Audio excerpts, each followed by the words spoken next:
what the feed work should commence so that you send your team to the feed. Now, the year-end feed work, when will it end? So the client can also be aware.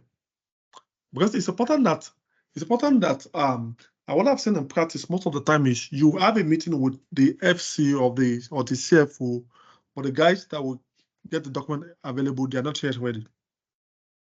Okay, and audit's about time, and you as an auditor, you need to manage your limited resources.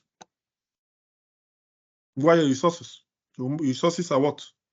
Your team members that you're deploying on each engagement. Those are your resources. You need to manage those resources within the appropriate time. So you cannot afford a particular client that the audit fee is not out of the blues. So that's left for you to decide. So let me go there. So you then have client information. So we have done the key date. If you need additional closing date, any closing date, you put a closing meeting with the client. Of course, this date must be logical. You must have this conversation with the client and likes. And if the client says, okay, no, I don't want this, of course, you can then also factor in, is he a regulated client? When should they report? When should they do their filing? XYZ. All of this must be factored in. If you need additional date, also you can then come in and put an additional date. Now, in order to then achieve your firm deliverables at the appropriate time, what are the documents you need? You then start with the client info, which goes original document. Dear Mr. Client, we need best statement, check stop, we need dates and likes. What are the dates we need those documents? You then pick, or not before, we need those documents, these dates. By driving somewhere, you just pick arbitrary date you want the document. Again, you come to general, give out the draft financial statement, the working paper, and the likes. And also, even original document, if you need additional document, you can also come here and add additional document and type any document you feel is not captured there. And put the date you need the document. General, come here, draft, put in the document you need, litigation, new contract, and likes, and then put the appropriate dates you need those documents. Okay, not flogging this again because I've showed you the principle earlier. Also, account balance analysis, your bank statement, your allowance for debt full, the inventory listing, their schedule for PPE, addition and disposal, inventory listing, like you can then ask them for some of these. Also, account balance continuity, do they have any prepaid expenses, any long-term investment and likes, and also income statement variance. If you need all of this, you ask them. If not, then make it blank. Now, once you have done and selected all, once you have selected all the documents you need, you then come here and click on what? You then come here and deliverable report. You come here and click on what? Deliverable report. So click on deliverable report. Once I click on deliverable report, this is what will then bring up. To then bring up document 442 for you. This document 442 is now a summary of everything you have selected here in 441. We said, dear Mr. Client, we agree the following services. Now, this draft final letter tax return, in order to coordinate our schedule, we agree to the following key dates in respect of this engagement. This helps you to plan your engagement. Okay? Then, however, we need this social document at this social date. And then send it to the client. The client will acknowledge and sign against it and keep it at cover. Such that if the client then defaults, some people have told me that you can't charge the client over cost overrun. I'm aware that the big four and some of the network firm charge client cost overrun when a client default. But at least this brings you the consciousness of the client. It's not business as usual. You need to plan your little resources that you have, which are your team members, and no client should then owe you ransom when you're on the engagement based on relationship. So this helps you to plan your engagements. So that's document 442. You can highlight this, put it on your letterhead, and then send it to the client. Good. I'm not emphasizing on sign off again because I already showed you how to sign off an entire document, but it's important for every document you have in Caseware, so that's what sign off on the document. So now go back to our dashboard. So I've spoken about it. I've also talked about 442. So let's now move to team discussion. Team discussion. Team discussion. When I team discussion, click on this and open for me document 436. Open for me document 436.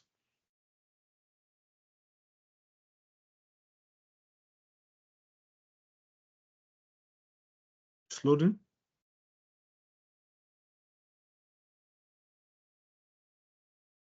Once 436 is done, come here. Please don't forget I'm showing you the largest profile, and I see you're the only one doing the work from start to finish. Open 436-2.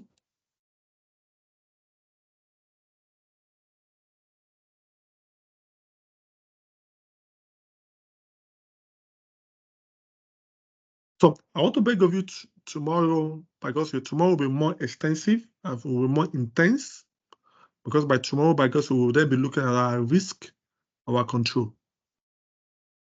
Okay, and the slogan I do say, risk himself is risk it. I will show you how to generate your own risk, how to generate your own control. But as much as possible, I will not make it so elaborate so that I will not lose you guys. Okay, I'll just show you simple way how to raise your risk, how to raise your control, and what they flow into, then we'll then move on.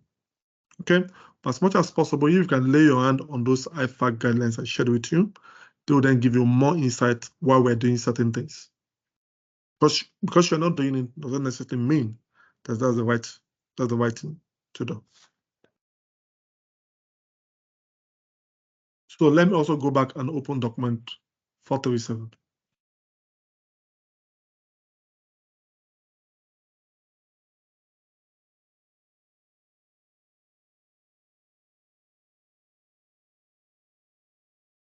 So let's start with document 436. On that document 436, the same principle as the work program, but the same team planning discussion. That means before you go for an audit engagement, you discuss within your team members. And that is a slogan in audit, which says that whatever is not documented is not done. So whatever you discuss, you can then document it and then bring it to your file. Okay, for example, you said the date of the discussion, and reference to the attendance of the discussion, you put it and reference the attendance. He said the discussion leader will introduce the team to the nature of the business. Even this can even help you in how you want to talk, what you want to talk about it, what you want to say in your team planning meeting. The nature of the business, operation, the use of the financial statement, what's the materiality you want to use? What are the unusual accounting principles used? What are the important controls they have in their system? What are the related parts that you look out for in the respect of this audit? Okay. Now, what is the timing? What also discuss the timing and the scope of the audit, including the review and the communication, where your communication channel within the entity. Now, is there any significant event that occurred during the period? Now, is there any, do you want to talk about the past experience? Past experience, what are they want to discuss about the issue you have raised last year? What are the significant risks that for someone that was on engagement last year that was identified? Okay, what are the estimates? What are the issues? Is there an issue of fraud? What are the key changes in the industry, in the rest of the finance art, in the rest of the industry, in the rest of the litigation that could then impact on the entity? Want to document it, want to talk about it, and also then document what you have spoken about. Okay, what are the issues of susceptibility of financial statement to the fraud, deficiency in the internal control? So this basically audit. Okay, I'm not here to talk about audit. So you document, you respond, you talk. This can guide you even in your discussion within your team. Okay, Joseph,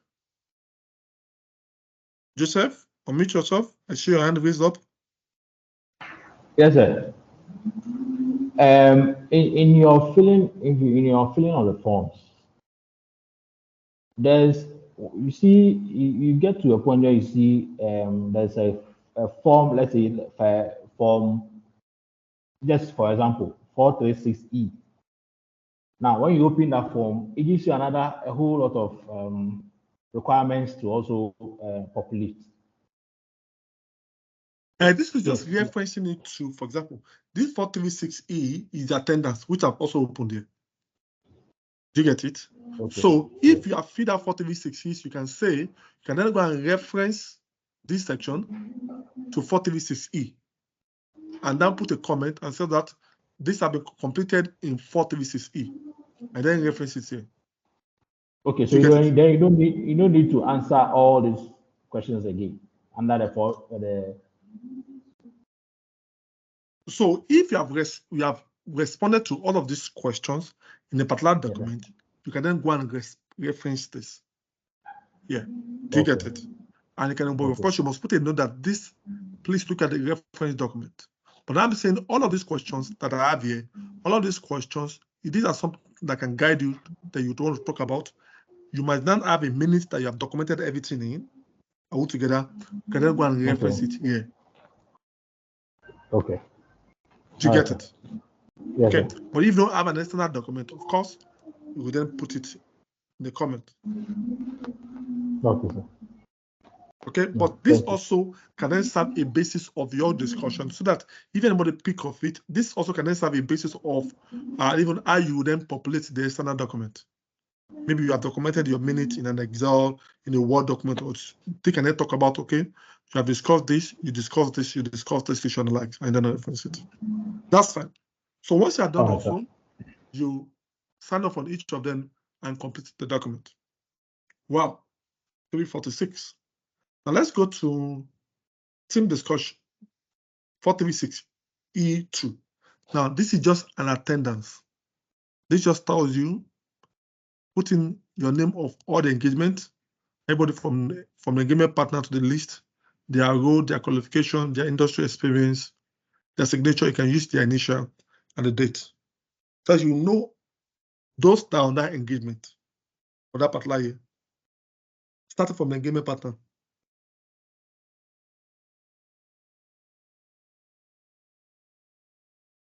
Altogether, he said they have attended the planning meeting held on this day.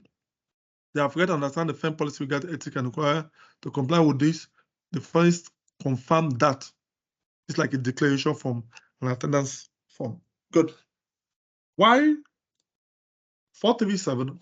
437 is just giving you certain fraud scenario that you can look out for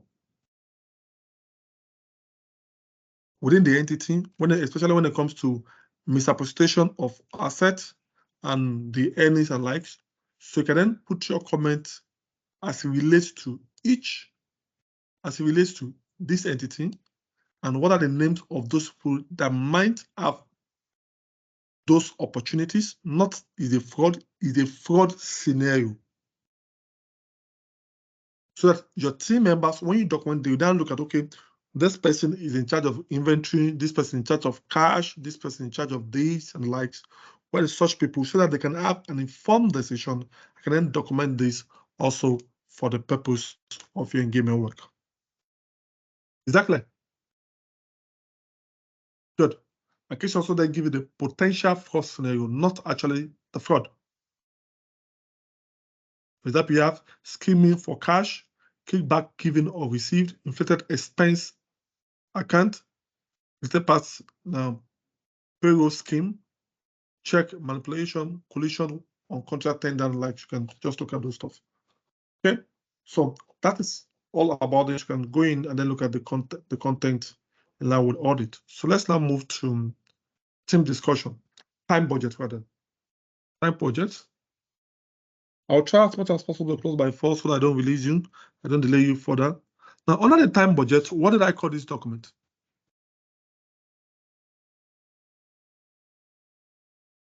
What did I call this icon? This icon. Joseph. Joseph, unmute yourself. What did I call this icon?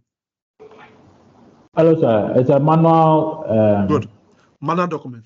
So what Caseware then Yes. tells you is, for time budget, you know your time allocation and the hours you have assigned. So if you have documented it in an Excel, bring that in your engagement file and then drop it in the engagement file. Good. So I've spoken about